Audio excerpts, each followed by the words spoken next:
히브리서 2장 9절부터 18절까지의 말씀을 한 절씩 나누어서 읽었으면 좋겠습니다. 히브리서는요, 신약성경 354페이지 정도에 준비가 되어 있어요. 자, 제가 먼저 9절의 말씀 읽습니다.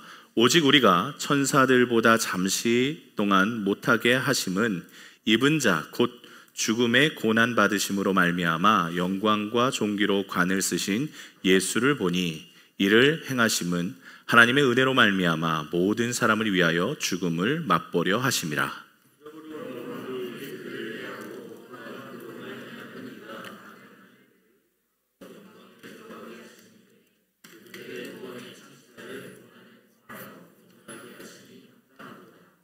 거룩하게 하시는 이와 거룩하게 함을 입은 자들이 다 한 근원에서 난지라.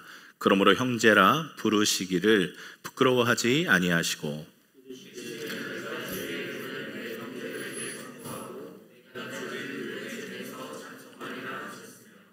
또다시 내가 그를 의지하리라 하시고 또 다시 볼지어다 나와 및 하나님께서 내게 주신 자녀라 하셨으니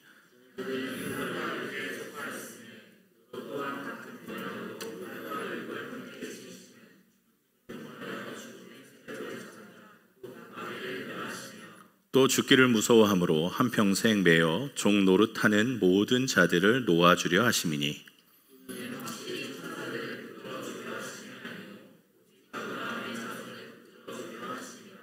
그러므로 그가 범사의 형제들과 같이 되심이 마땅하도다. 이는 하나님의 일에 자비하고 신실한 대제사장이 되어 백성의 죄를 속량하려 하심이라.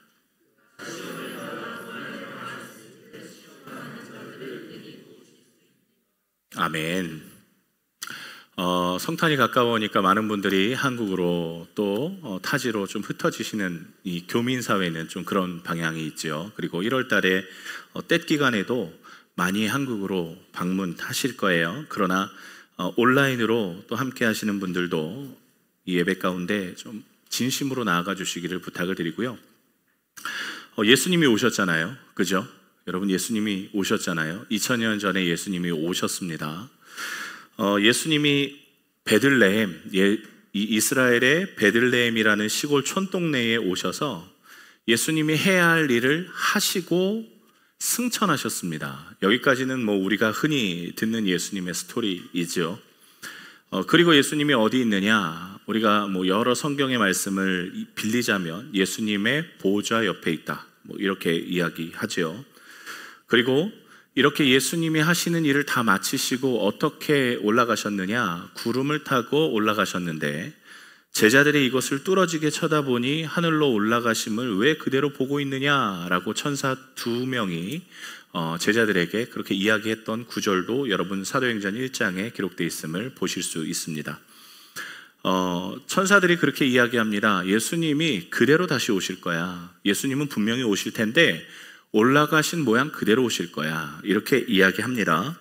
자, 예수님은 아직 안 오셨습니다. 그러나 곧 오실 겁니다. 누누이 이야기하건대 여러분, 그 예수님은요 올라간 모습 그대로 오실 겁니다. 그죠? 예수님이 올라가실 때는 구름을 타고 올라가셨고 제자들이 육안으로 확인을 했죠. 그리고 그대로 다시 오실 것이다. 이 말은요 누구도 예외 없이 예수님의 오심을 볼 수 있다라는 겁니다. 자, 예수님이 지구 반대편에 오셨으니까 지구 그 반대편에는 예수님을 못 보냐? 그게 아니란 말입니다. 누구도 저분이 예수님이다 라고 확인할 수 있을 만큼 오신다라는 거예요. 그러니까 여러분, 저기 우리 저 어떤 이단에서는 예수님이 오셨고 내가 예수님이다 라고 이야기한다면 여러분이 예수님 그 사람이 오는 걸, 구름 타고 오는 걸 못 봤다면 절대로 그 사람은 예수님이 아닙니다. 속지 마시라고 하는 이야기입니다. 나는 성령이야 라고 이야기한다고 해도 여러분 속지 않으셔야 한다는 거예요. 누가 봐도 일반적으로 저분이 예수님이구나 하고 생각되게끔 오세요. 그런데 다시 오실 예수님은요, 우리가 오신 예수 그리스도를 기념하는 성탄절의 예배를 드리지만 다시 오실 예수님을 기다리는 성탄절의 예배이기도 하거든요. 다시 오실 예수님은요, 2000년 전에 우리를 위해서 구원하시기 위해 십자가에 달려 죽으시기 위한 목적으로 오신 예수님이지만, 다시 오신 예수님은 이제는 예수 그리스도의 그 구원의 은혜를 따라 사는지를 확인하시기 위해서 심판의 주로 오시는 예수 그리스도라는 것을 우리는 잘 알고 있습니다. 그런데 심판주라는 것, 심판하시는 예수님이라는 것 때문에 우리는 상당히 예수님의 오심을 두려워합니다. 그리고 예수님이 조금 더 있다 왔으면 좋겠다라고 얘기하는 사람들도 있습니다. 예수님의 제자들, 그리고 복음을 전하는 복음 전도자를 통해서 예수님에 대한 전도, 예수님에 대한 증언을 통해서 많은 사람이 전도되었지만, 예수님이 언제 오실지, 어떻게 오실지, 또 오셔서 무엇을 하실지에 대한 정보가 사실 2000년 전에는 많지 않았습니다. 지금처럼 우리가 이 신약 성경이 이렇게 들려있는 책이 이 사람들에게는 없었어요. 없었기 때문에 예수님의 말씀이 구두로 전달되었고, 제자들이 말하는 걸 듣고서 이해하고 믿었는데, 이렇게 정리되어 있는 말씀이 없다 보니까 예수님에 대한 낭설들이 우후죽순처럼 여기저기서 들려지기 시작했습니다. 그래서 누가복음 1장에는 이것을 좀 정리하고자 기록되었다라고 누가복음이 기록된 이유를 밝히고 있고요. 또 수많은 신약 성경들이 이러한 예수님을 정확하게 알려주고자 기록된 것임을 여러분들은 다 알고 계실 거예요. 문제는요, 엎친 데 덮친 격으로 이런 정보들이 없는 상황 가운데에서 다시 오실 예수님을 기다리는 사람들조차 불안한 일들이 나타났다라는 거예요. 무슨 일이 나타났느냐? 이단들이 등장하기 시작했습니다. 예수님 다시 오실 거야 라는 것은 우리가 잘 알고 있는데, 어떻게 오실지, 또 오면 뭘 하실지에 대한 정보가 없기 때문에 이단들이 그분이 오시면 이렇게 할 거야, 저분이 오시면 이렇게 할 거야, 그러면 훅 쓸려갔다가 이런 일들이 나타났어요. 2000년 전에 가장 대표적인 이단이라고 하면 여러분 영지주의라고 많이 들어보셨을 겁니다.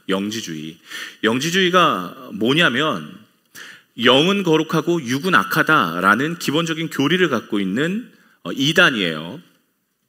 영지주의, 그냥 간단히 좀 설명드려 볼게요. 영지주의는 두 가지 행태로 나타났는데, 두 가지의 모양으로 드러나는데, 그게 뭐냐면, 자, 첫째, 육은 악하고 영은 거룩하기 때문에 우리가 거룩함을 더욱더 드러내기 위해선 육을 절제해야 한다라는 극단적 금욕주의의 형태로 나타납니다. 이런 거 모르셔도 돼요. 자, 극단적 금욕주의, 영화 같은 데 보면요, 수도원에서 수도사들이 채찍으로 자기를 때리는 이런 그 영화가 가끔 있어요. 이게 극단적 금욕주의, 영지주의에서 비롯된 일입니다. 반대로요, 극단적 금욕주의와 완전히 정반대인 극단적 쾌락주의가 또 등장합니다. 뭐냐면, 여러분,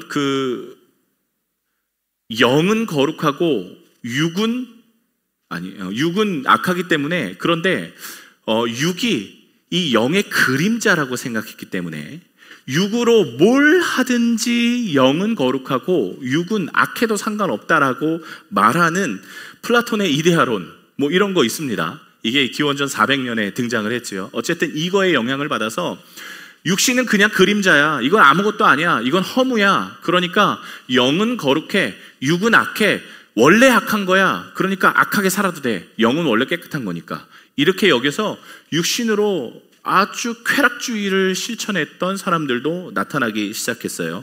이 모습을 구원파가 그대로 수용했죠. 구원파가 그대로 수용해요. 그래서 구원파들은요, 내가 예수의 이름으로 구원을 받았다면 지금 내가 뭔 짓을 해도 나는 앞으로도 구원받을 거야 라고 이야기하는 이 극단적 쾌락주의의 하나의 뿌리가 구원파예요. 자, 그런데요, 이 당시에 제가 왜 이런 이야기를 하냐면, 여러분 보세요. 육은 어쨌든 악합니다. 영은 거룩하고요. 이런 생각이 팽배했던 시대에 여호와 하나님이 육신을 입고 왔대요. 그러면 이 사람들이 뭐라고 생각할까요? 자, 거룩하신 존재, 거룩하신 하나님이 우리가 생각하기에 아주 불량하고 안 좋고 거룩하지 못한 이 육신을 입고 왔다라고 생각한다면 이 사람들 생각에서는 어떻게 느껴질까요? 여러 가지의 반응들이 나타납니다. 첫째, 하나님은 절대 그렇게 올 수 없어 라고 부정하는 사람들이 나타나요. 왜냐? 육신이 거룩하고 영이 거룩하고 육신이 부정한데 어떻게 거룩하신 하나님이 육신을 입고 와? 하고 이 논리 자체를 거부하는 사람들이 나타나요. 두 번째, 받아들이긴 하는데 반만 수긍하는 사람들이 나타납니다. 거룩하신 하나님이 육신을 입고 와? 그러면 하나님이 진짜 하나님이 아닌 것 같아. 진짜 하나님은 아닐 거야. 왜냐하면 진짜 거룩하신 하나님은 이 부정한 육신을 입고 올 수 없으니 아마 영으로 오셨을 거야. 이렇게 이야기하는 사람. 그리고 이걸 믿는데요, 좀 잘못 믿는 사람이 나타납니다. 어떤 일이 나타나냐면, 거룩하신 하나님이 육신을 입고 왔다면 이건 문제의 본체가 좀 문제가 있는 거야. 그러니까 이 완전한 신이 아니라 조금 불완전한 신, 이 거룩한 이 본체가 아니라 좀 불완전한 거룩을 가지고 육신을 입었겠지, 이렇게 말하는 사람들이 나타나기 시작했어요. 뿐만 아니라 이 당시에는요, 말씀드렸듯이 로마 대화제, AD 64년에 로마 대화제가 나타났던 시대였기 때문에 이런 영지주의뿐만이 아니라 그리스도인들을 박해하는 로마 대화제가 동시에 발생함으로써 기존에 잘 믿는 그리스도인들이 다시 오실 예수님에 대한 소망은 하는데 이게 우왕좌왕하는 시대였어요. 도대체 그럼 뭐야? 잘 모르겠다라는 거예요. 그래서 기록된 게 히브리서인 겁니다. 여러분, 그래서 히브리서가 기록됐어요. 여러분, 히브리서의 말씀은요, 구약 말씀의 축약판이고요, 예수 그리스도께서 이 땅에 오시는 이유를 기록하고 있는 어쩌면 유일한 책이에요. 오늘 오늘 예수님께서 왜 성탄을 하셔야만 했는가에 대한 말씀을 좀 뽑아서 함께 나눠보고자 하는 거예요. 자, 성탄절. 자, 질문으로 한번 여러분 이 말씀을 시작해 보겠습니다. 예수님께서요, 하나님께서 굳이 인간의 몸으로 이 땅에 오셔야만 하는 이유가 있었을까요? 전지전능한 하나님이라면, 우리 노아가 생각하는 전지전능한 하나님이라면 굳이 인간으로 와서 죽지 않아도 우리를 구원해 주실 수 있는 분 아닐까요? 그치, 노아야? 맞지? 그렇게 생각하고 있지? 동의해 주네요. 왜 굳이 하나님께서 육신을 입고 오셔야만 했는지에 대한 질문은 이 당시에도 계속 있었습니다. 왜 굳이 이 방법을 사용하셨는가? 그렇다면 하나님이 불완전한 존재가 아닌가라고 생각하는 사람들이 있었어요. 자, 히브리서는요, 예수님이 왜 육신을 입고 오셔야만 했는지를 기록하고 있는데요, 그 성탄의 이유를 말하고 있습니다. 그게 2장 9절에 기록되어 있습니다. 함께 볼까요? 함께 읽겠습니다. 시작. 오직 우리가 천사들보다 잠시 동안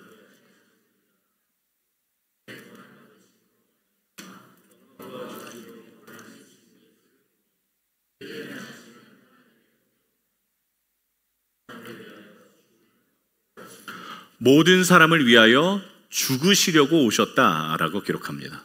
모든 사람을 위하여 죽음을 맛보려 하셨다라고 기록하고 있어요. 예수님이 왜 인간의 몸으로 오셔서 죽으셔야만 했는지, 모든 사람을 위하여 죽으려고 오셨다라고 기록되어 있는데요.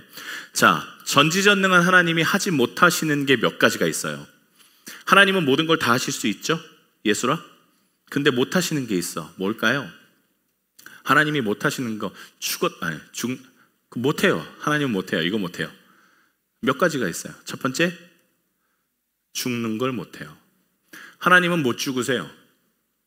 하나님은 죽을 수가 없어요. 여러분, 하나님은 생명 그 자체이시기 때문에 죽음으로 다가가잖아요. 죽기 위해서. 그러면 죽음이 도망가요. 하나님은 죽기가 불가능하신 분이세요. 그래서 하나님이 죽기 위해서 육신을 입으셨습니다. 일부러요. 오늘 히브리서는 그걸 말하고 있어요. 죽기 위해서 이 땅에 오셔야만 했는데, 하나님의 본체로 이 땅에 오실 수도 있지만 죽음으로써 우리의 죄를 속량하기 위해서, 우리를 구원하시기 위해서 하나님이 육신을 입고 죽으러 오셨어요. 그래서 십자가에 달려 죽으신 거죠. 그러면 하나님이 왜 죽고자 하셨는가? 왜 죽으셔야만 했는가? 뭐 인간으로 오는 거 그럴 수 있습니다. 근데 왜 죽으시려고만 하시는가? 그건 하나님이 정하신 규칙대로 죽기 위하시기 때문이에요. 이게 히브리서에서 말하는 성탄하신 이유 중에 첫 번째입니다. 하나님이 정하신 규칙대로 죽으셔야만 해요. 그냥 인간의 몸으로 딱 나타나셔서, 그것도 뭐 아이로 태어나지 않으시고 그냥 30대 예수로 딱 나타나서 나 니들 위해 죽는다 꽉 하고 이렇게 죽는 게 아니고, 하나님이 세우신 법칙, 하나님이 지금까지 지켜오신 약속대로 죽으시려고 예수님은 그 길을 걸어가세요. 자, 히브리서 9장 22절의 말씀, 그리고 레위기 17장 11절의 말씀 연달아서 읽을 건데요. 우리 레위기 17장 11절의 말씀 우리 자매님들 찾아주시겠어요? 자, 우리 히브리서 9장 22절의 말씀은 우리 형제님들이 읽겠습니다. 자, 한번 찾아보십시오. 아주 유명한 말씀이잖아요. 그죠? 이게 하나님의 죄사함의 법칙입니다. 우리 함께 읽겠습니다.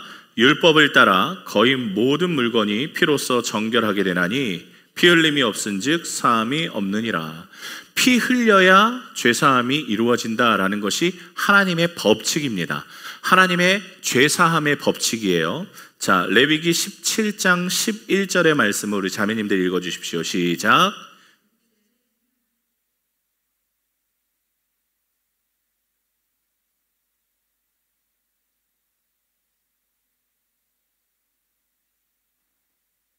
자, 그러니까 피는 곧 생명이고, 이 말은 즉슨 죄 사함은 피 흘려서 죄를 사함 받는데, 즉 생명과 생명의 교차함으로 구원이 이루어진다라는 말씀이에요.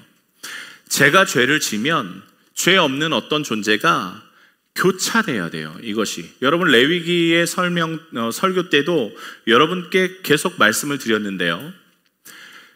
양을 선정할 때 그 정결한 양, 깨끗한 양, 흠 없는 양을 선정하는 이유는 이 죄 없음, 깨끗함, 흠 없음이 나의 죄, 이 양을 죽일 때 내 죄가 이 양에게 옮겨지고, 이 흠 없음, 의로움이라고 표현하는데 의로움이 내게 전가된다라는 상호 전가의 법칙이 하나님의 레위기 법 중에 하나라고 말씀드렸어요. 즉 생명과 생명으로 맞바꾸는 거예요. 여러분, 제가 이걸 어떻게 설명하면 조금 더 편하게 설명할 수 있을까라고 생각하다가 이 유튜브를 봤는데, 요즘 제가 군대 유튜브 이런 거 잘 보거든요. 근데 저 때도 그랬지만 수류탄 있잖아요. 수류탄, 남자가 군대 가면 수류탄 한 번밖에 못 던져, 두 번, 한 번 이렇게밖에 못 던져 봅니다. 근데 여러분 신병 교육대에서 수류탄 안전핀 뽑고요, 이렇게 해서 던지는데요. 제가 군대 가기 전에 이 수류탄을 정말 멀리 던질 수 있다라고 저는 생각했거든요. 제가 그때도 운동을 열심히 하고 그래서 그냥 내가 제일 많이 멀리 던질 수 있다 뭐 이렇게 생각했는데, 막상 수류탄을 제 손으로 들어보니까 이게 너무 무거운 거예요. 두 번째는요, 그 공포감이 굉장합니다. 여러분 뭐 영화 같은 데서 뭐 총 쏘는데 땅땅땅 뭐 이러잖아요. 여러분 남자분들 아시죠? 군대 가서 총 쏘면 어떤 일이 일어나는지. 천지가 울립니다. 그 총 한 발이. 근데 수류탄은요, 던지면요 천지뿐만이 아니라요, 막 모든 사람이 경기할 정도로 소리가 커요.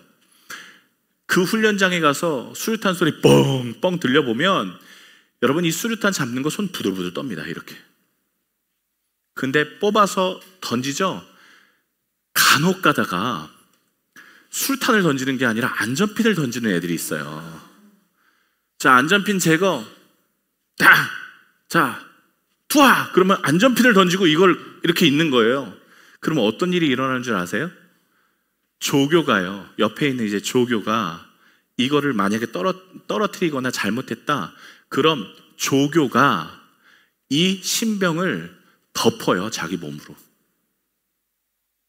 물론 이 밑에는 구멍이 있어서 수류탄이 빠져나가게 되어 있어요. 그래서 안전하지만 혹시나 모를 사건에 대비해서 조교가, 숙련된 조교가 이제 막 군대에 들어온 신병을 몸을 다해 덮습니다. 만약 수류탄이 터졌다면 어떤 일이 일어날까요? 신병은 어떻게 해서라도 살겠지만 조교는 분명히 죽을 거예요.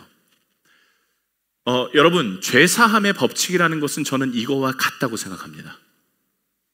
성경에 속죄라고 하는데 누누이 말씀드렸죠. 원어로 덮다라는 표현이라고요.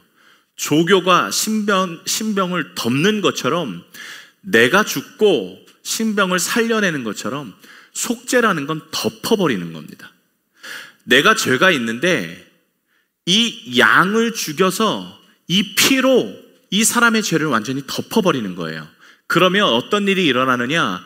눈 밝으신 하나님이 그 피 때문에 우리가 죄가 있음에도 죄가 없는 것처럼 여겨주신다라고 말하고 있어요. 죄가 안 보이는 것처럼. 여러분, 하나님께서 예수님으로 오셨고 죽으러 오셨습니다. 죽지 못해서 예수 그리스도로 오셨고 예수 그리스도로 오셔서 십자가에 달려 죽으셨습니다. 그리고 피 흘리셨죠. 생명을 다하셨죠.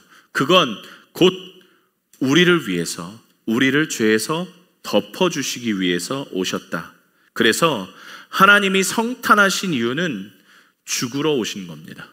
죽기 위해 오신 거다. 자, 두 번째, 예수님께서 왜 죽으려 하셨을까요? 자, 왜 인간으로 오셨을까요? 제가요, 이번 여름에 우리 유한중 목사님과 꼰뚜메 한번 간 적이 있습니다. 꼰뚜메 갔는데요, 오토바이를 3대를 빌려서 그 뒷산, 우리 청년들은 아는데 뒷산에 오토바이를 타고 이렇게 올라가는 코스가 있어요. 너무너무 재밌습니다. 그런데 그 산으로 올라가려면 뭘 하나 넘어야 되냐면 다리를 하나 넘어가야 돼요. 그 다리가요, 얼마나 좁고 또 이게 철 와이어로 되어 있는데 이게 영 녹슬고 또 중간에 철망으로 안전하게 되어 있다고 하는데 철망이 다 끊어져서 이렇게 나와 있어서 이 막 긁히고 그래요. 근데 아무리 생각해도 베트남 친구들은 이 베베 꼬이고 이렇게 얇으니까 지나갈 수 있다라고 하지만 제가 지나갈 때는 약간 위험해 보이는 거예요. 그래서 못 지나가겠더라고요. 제가 믿음이 없으니까. 그런데 갑자기 누가 옆으로 훅 지나가냐면 누가 지나갔을까요? 누가 지나갔을까요? 우리 유한중 목사님이 오토바이를 타고 우물쭈물하고 빵 하고 지나가시는 거예요. 여러분, 0.1톤인 제가 지나가기 약간 불안했는데 0.1톤인 목사님이 앞에 지나가시는 걸 눈으로 봤어요. 자, 그 뒤에 무링이 따라서 쇼쇼쇼쇼 가더라고요. 그럼 제가 믿음이 생겼을까요? 안 생겼을까요? 믿음이 생기죠. 왜냐하면 저랑 비슷한 그 중량의 한 분이 지나가셨으니 나도 괜찮을 것이다 라는 생각에 믿음을 가지고 지나갈 수 있는 능력과 용기를 얻게 되는 겁니다. 여러분, 보세요. 히브리서 2장 14, 15절의 말씀에 보면 예수께서 죽으신 이유가 기록되어 있습니다. 왜 육신을 갖고 죽으셨는가? 자녀들은 혈과 육에 속하였음에 그도 또한 같은 모양으로 혈과 육을 함께 지니심은, 즉 왜 인간의 몸을 입으셨느냐라고 지금부터 말하는 겁니다. 죽음을 통하여 죽음의 세력을 잡은 자, 곧 마귀를 멸하시며 마귀의 멱살을 지금부터 확 잡으셨는데, 자 보세요. 왜 마귀의 멱살을 잡으셨냐? 또 죽기를 무서워함으로 한평생 매여 종노릇하는 모든 자들을 놓아주려 하심이라 라고 말하고 있습니다. 즉 마귀가 우리를 공격할 때는 가장 유효하게 타격할 수 있는 건 죽음에 대한 두려움입니다. 왜냐? 사람들이 죽고 나서 돌아온 사람이 없어요. 다 죽어. 끝나. 니들 죽어봐라. 뭐가 있는지 아무도 모르지. 죽으면 다 지옥 가. 죽으면 니들 다 내 종돼. 죽으면 아무것도 없어. 미지의 세계야. 다 두려워합니다. 그런데 예수께서 사단의 모가지를 잡으시고 너 조용해 임마 하고, 누가 먼저 죽으셨습니까? 예수님이 먼저 죽으신 거예요. 그리고 예수님이 그렇게 꽥 죽으시고 십자가에 꽉 죽으시고 거기서 끝났나요? 아니요. 부활하심으로 죽음이 아무 힘이 없음을 예수님께서 먼저 보여주신 거예요. 자, 다리를 지나가는데 유목사님이 지나가지 않았으면 저는 안 지나갔을 거예요.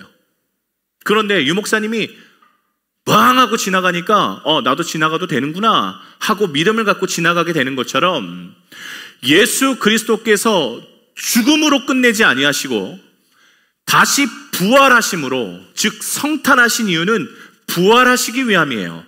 부활하셔서 잠자는 자의 첫 열매가 되심으로 누구든지 예수 그리스도를 따라가는 자마다 그 결과가 죽음에서 끝나지 아니하고 부활까지 이르게 되는 것을 스스로 보여주시기 위해서 성육신하셨다라고 히브리서 저자는 말하고 있습니다. 여러분, 예수님이 죽기 전까지 겁쟁이 중에 겁쟁이가 누구였을까요? 제자들이었습니다. 예수님이 십자가에 달려 죽으시기 전날 밤에 그가 잡혀서 많은 사람에게 매여 있는 순간 베드로가 예수님을 따라갑니다. 용기죠. 큰 용기입니다. 그런데 불을 쬐고 있는데 그 집에 하인인 여종이 와서 너도 예수님을 따라다니는 사람 아니었느냐라고 이야기했을 때 베드로가 여러분 예수님을 부인하고 도망갑니다. 그 당시에 예수님은 두드러 맞고 계셨죠. 제자로서 도망가요. 그런데 다른 제자들은 어떻게 했습니까? 다른 제자들은 다 집에 숨어서요. 열쇠고리를 도대체 몇 개를 했는지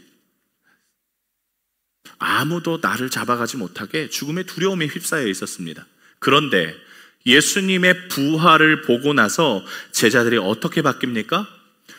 마치 죽으면 죽으리라 12제자 그 중에 11명 다 순교했죠. 죽음이 나를 이길 수 없음을 눈으로 확인하고 나서 그들은 모두 순교자가 됩니다. 죽음 따위가 두려워하지 않는, 죽음 따위를 절대 무기로 쓸 수 없는 아주 강한 용사가 되어 있어요. 그런데 그 예수님께서 오늘 우리에게도 말씀하시는 겁니다. 내가 성탄함은 너희들에게 속죄하기 위함뿐만이 아니라 부활로서 그 길이 열려 있음을 먼저 보여주시기 위함이다 라고요. 여러분, 죽음 두려우시죠? 죽음 두려우실 거예요. 그러나 우리가 기억해야 될 것은 예수님께서 그 길을 먼저 가셨다라는 겁니다. 그리고 부활의 첫 열매로 우리에게 부활을 선물로 주셨다라는 거예요. 세 번째, 예수님께서 성육신, 성탄하신 이유가 히브리서 9장에 기록되어 있는데요. 여러분 9장 15절, 16절, 17절의 말씀 한번 같이 볼까요? 9장 15, 16, 17절의 말씀.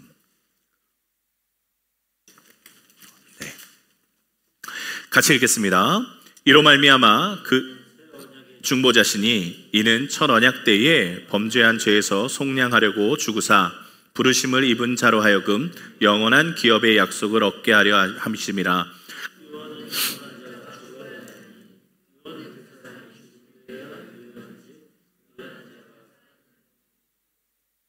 아멘. 여러분, 언약이라는 단어, 언약, 우리 15절에 언약이라고 나와 있는데요. 언약이라는 단어가요, 디아데케라는 히브리어입니다. 헬라어입니다. 디아데케라는 헬라어인데요. 이 디아데케라는 헬라어가 또 다른 뜻으로 사용됩니다. 그게 무슨 단어냐면요, 여기에 계속 기록되어 있는 유언이라는 단어입니다. 디아데케는요, 언약이라는 단어이기도 하지만 유언이라는 단어예요. 동일어예요. 그러니까 하나님께서 우리에게 언약하셨다라는 것은요, 유언하셨다라는 거예요. 여러분, 유언은요, 말한 사람이 죽어야 성립되는 약속이죠. 하나님은요, 언약하실 때부터 죽으시려고 작정하셨어요. 하나님은요, 처음 우리에게 말씀하실 때부터 자신의 죽음으로 그 약속을 성취하려고 하셨어요. 여러분, 그런데 이 디아데케라는 단어가 뭐가 더 깊은 은혜가 있는 단어냐면요, 이 디아데케의 뜻은 언약, 유언, 그러니까 약속이라는 뜻인데, 이 뜻은 죽어도 취소되지 않는 결정이라는 뜻이에요. 죽어도 취소 안 되는 결정. 한마디로 여러분, 하나님께서 우리를 구원하시기로 십자가에 달려 죽으셨고 우리를 구원하시기로 먼저 부활의 열매가 되신 이 일을 하나님께서 절대로 취소하지 않겠다라는 결정이셨던 거예요. 절대로 취소하지 않으세요. 여러분, 우리가 예수 그리스도를 믿는 자녀입니다. 하나님의 자녀예요. 하나님의 종입니다. 그런데 우리가 마음이 괴롭고 힘들어 하나님의 품을 떠난 것 같아요. 여러분, 목사라고 해서 맨날 팔팔 뛰고 맨날 하나님의 말씀 가운데 충만해져 있지 않습니다. 하물며 하나님이 없는 것 같은 암흑 가운데 들어가기도 하고요, 예수 그리스도를 믿는 그 믿음이 꺾이기도 해요. 그러면 하나님이 계신가 싶어요. 그때 여러분 어떻게 해야 되는 줄 아십니까? 그때 나의 믿음이 구원에 대한 조건이 아님을 정확하게 인지해야 돼요. 나의 의지가 구원에 대한 조건이 아님을 정확하게 바라봐야 돼요. 우리가 구원받는 이유는 내가 믿음이 대단해서 구원받는 게 아니에요. 오직 유언 때문에 구원받는 겁니다. 누구의 유언이요? 예수 그리스도의 유언 때문에 구원받는 거예요. 예수님께서 이 땅에 오신 이유가, 예수님께서 이 땅에 오셔서 죽으신 이유가, 예수님께서 죽으셔서 부활하신 이유가 오직 딱 하나, 너를 구원하기 위해서다 라고 이야기하고 있기 때문에, 예수님의 열심 때문에 우리가 구원받는 것이지 우리가 대단한 걸 하나님 앞에 드려서 구원받는다라는 상당한 오해를 우리는 버려야 돼요. 우리가 예배 잘한다고 여러분 얼마나 잘할 수 있겠습니까? 우리가요, 신앙생활 한다고 여러분 얼마나 열심히 신앙생활 할 수 있을까요? 죄송하지만 여러분 항상 미달입니다. 우리는요. 그러나 육신을 입고 이 땅에 오신 그 하나님의 열심만으로 우리는 구원의 존재가 돼요. 그러면 우리는 뭐 아무렇게나 살아도 되겠네, 항상 이 질문해요. 이것만 얘기하면. 그러면 하나님이 우리를 구원하시기로 작정하셨으니까 우리 그럼 뭐 아무렇게나 살아도 되겠네. 아니요, 그거 아니라는 것도 알고 계시죠? 그거는 또 다음에 설교 가운데 우리가 함께 나눴으면 좋겠고요. 이 하나님의 유언 때문에 우리가 삽니다. 즉 예수 그리스도가 죽으셔야만 하는 이유, 부활하셔야만 하는 이유는 그 언약이 유언이기 때문에 그래요. 유언이에요. 내가 죽어도 그 약속 안 바꿀게 하고 죽으셨어요. 여러분, 그래서 예수께서 오신 겁니다. 그래서 성탄하신 겁니다. 그래서 성육신 하신 겁니다. 여러분, 우리가 두려울까봐, 죽음으로 상상할 수 없는 미래의 겁을 되려 집어먹을까봐 예수님께서 성탄하신 거예요. 죽음으로 우리의 죄를 덮고자 성탄하신 거고요. 그리고 2000년이 지난 우리에게도 여전히 그 부활과 유언이 유효하다고 말씀하고 계십니다.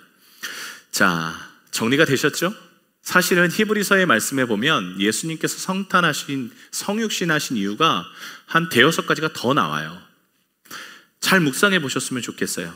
죄를 덮어주시고 죽음의 길에서 먼저 가신 부활의 그 증거를 보여주셨고, 죽더라도 너를 구원하겠다라는 하나님의 열심을 보여주신 것. 그런데 여러분, 결국에 이게 예수님이 하신 일이거든요. 성경에 예수님께서 오셔서 계속 외치신 게 하나 있습니다. 이 외치신 것은 무엇이냐? 본인이 죽으실 거, 그리고 부활하실 거, 이런 거 말씀하시지 않으셨고요. 뭘 말씀하셨냐?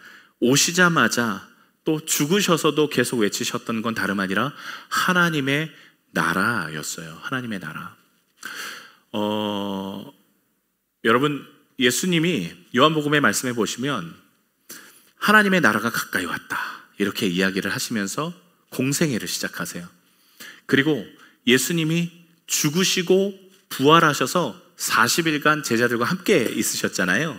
그런데 여러분, 40일 동안 예수님께서 뭘 증거하시는 줄 아십니까? 뭘 증거하실게요? 하나님의 나라를 증거하세요. 그러면 제자들과 함께 있던 3년여 시간 동안에 하나님의 나라를 덜 증거하셔서 좀 모자라서 40일 동안 더 증거하셨을까요? 그게 아니라 예수님이 이 땅에 성육신한 이유는 딱 하나, 죽으시고 부활하시고 그 약속을 확정하시는 최종 결정판이 뭐냐? 하나님의 나라이기 때문에 그렇습니다. 예수 믿으면요, 하나님의 나라가, 예수 그리스도가 우리와 함께 하세요. 자, 여러분, 하나님의 나라가 우리에게 임해요. 그래서 우리가 보는 환경과 조건들과는 상관없이 우리가 하나님과 예수님과 동행하는 삶을 살 때 우리가 죽으면 하나님의 나라로 가게 되지만 여기서도 하나님의 나라로 살 수 있게끔 예수 그리스도께서 우리와 동행하신다고 계속 말씀하세요. 여러분, 하나님의 나라가 임하는 것, 성육신을 통해서 하나님의 나라를 우리에게 선물로 주시기 위해서 오신 것, 예수님이 죽으심으로 작정하시고 말씀에 순종하시면서 하나님의 나라를 우리에게 선물로 주시고자 하시는 것, 하물며 그 하나님의 나라를 맛본 자들이 전하는 것도 역시 하나님의 나라였어요. 하나님의 나라, 그 예수 그리스도가 우리에게 임함으로 인해서 우리에게 구원의 은혜, 부활의 약속, 예수 그리스도의 약속의 성취가 한순간에 이루어집니다. 여러분, 전에 한번 말씀드렸죠. 하나님의 나라가 그럼 도대체 뭐야? 하나님의 나라가 도대체 뭔데? 그 하나님의 나라가 저 위에 있는데 갑자기 우리에게 펑 임하는 거야? 그렇게 이해합니다. 우리는 우리의 세계관에서는 그렇게 이해할 수밖에 없어요. 그러나 성경의 세계관에선 하나님의 나라는 조금 개념이 달라요. 자, 이것만 말씀드리고 말씀 마치죠. 여러분, 2000년 전에, 3000년 전에 성경이 쓰였던 4500년 전에 하나님의 나라의 개념은 지금과는 전혀 다릅니다. 전혀 달라요. 나라에 대한 개념, 여러분 2000년, 3000년, 4000년 전에 저 위성이 있어서 나라를 이렇게 딱딱딱딱 10m 이내로 그 국경을 재면 참 좋겠지만 당시에 그런 게 없었습니다. 그래서 나라의 개념은요, 대부분 산이나 강, 지형적으로 나라가 갈렸죠. 그런데 곡창지대나 평야지대나 사람들이 섞여 있는 그 도시 가운데 여기가 어떤 나라이냐를 알기 위함은 딱 한 가지 방법밖에 없었습니다. 그게 뭐예요? 뭘까요? 누구요? 뭐라고요? 아시죠? 들으신 적 있으시죠?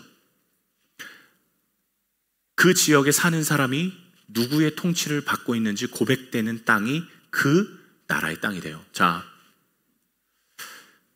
제가 2000년 전에, 3000년 전에 만약에 윤상철이라는 왕의 영토에 사는 사람이라면 누구의 통치를 따를까요? 윤상철이라는 왕의 통치를 따를 겁니다. 가서 묻는 거예요. 당신은 누구의 통치를 따릅니까? 아, 저는 윤상철이라는 왕의 통치를 따릅니다. 그러면 그 사람, 그 왕의 통치를 따르는 사람들이 있는 데까지가 그 윤상철이라는 왕의 땅이 되는 거예요. 자, 이 당시에 이런 개념이 있었는데 여러분, 그러면 하나님의 나라는 뭘까요? 하나님의 나라는 뭘까요? 하나님의 사람이, 하나님의 통치를 받는 자가, 하나님의 주권을 인정하는 자가 만약 베트남에 살아요. 그러면 그 땅은 지금 현재상으로는 베트남 나라라고 하지만 하나님의 눈으로, 하나님의 관점으로 이 땅은 누구의 땅이 될까요? 하나님의 땅이 되는 거예요. 하나님의 나라가 되는 거예요. 여러분, 예수님이 오셔서 하나님의 나라를 말씀하셨어요. 하나님의 통치를 받는 사람이 없었어요. 왜? 죄와 사망의 권세에 붙들려서 다 두려워하고 있었어요. 그런데 예수님이 성육신하심으로 죄와 사망의 모든 사람에게 그 피로 죄의 용서의 은혜를 덮어주셨어요. 그리고 죄로 부들부들 떠는 사람에게, 자, 죽는 자는 결코 죽음으로 끝나지 않아. 예수 그리스도를 따르는 자는 부활과 영광에 있는 거야 하고 먼저 그 열매가 되어주셨어요. 그러면 하나님의 나라를 따라가는 사람, 하나님의 통치를 받는 사람, 예수님을 믿는 사람은 하나님의 통치를 받음으로 그 땅 가운데 살아가고 있겠죠. 물론 이스라엘, 아람, 여러 가지 바벨론, 아시리아, 수많은 나라의 통치를 받으며 그 땅에서 살아가겠지만 하나님의 나라의 백성은 하나님의 통치를 받으며 살아가는 그 땅이 하나님의 나라가 되는 거예요. 여러분, 이건 지금도 마찬가지예요. 어저께도 놀랐지만 여러분 이 주변에 이렇게 돌아다녀 보시면 산타가 왜 이렇게 많이 매달려 있는지 몰라요. 이거 뭐 풍선으로 막 빌딩에 매달려 있고 막 차에 매달려 있고 뭐 요 옆집 가보면 여러분 산타가 벽 타고 있습니다. 그런데 제가 여러분 이 포스터를 만드는데 이 포스터를 만드는 이게 한국 프로그램인데 성탄을 검색했는데 예수님이 한 분도 등장 안 해요. 예수님의 모양도 없어요. 다 산타예요. 예수님이 조금도 보이지 않아요. 그래서 뭐 이래? 라고 하면서 지금 기껏해서 만든 게 겨우 요겁니다.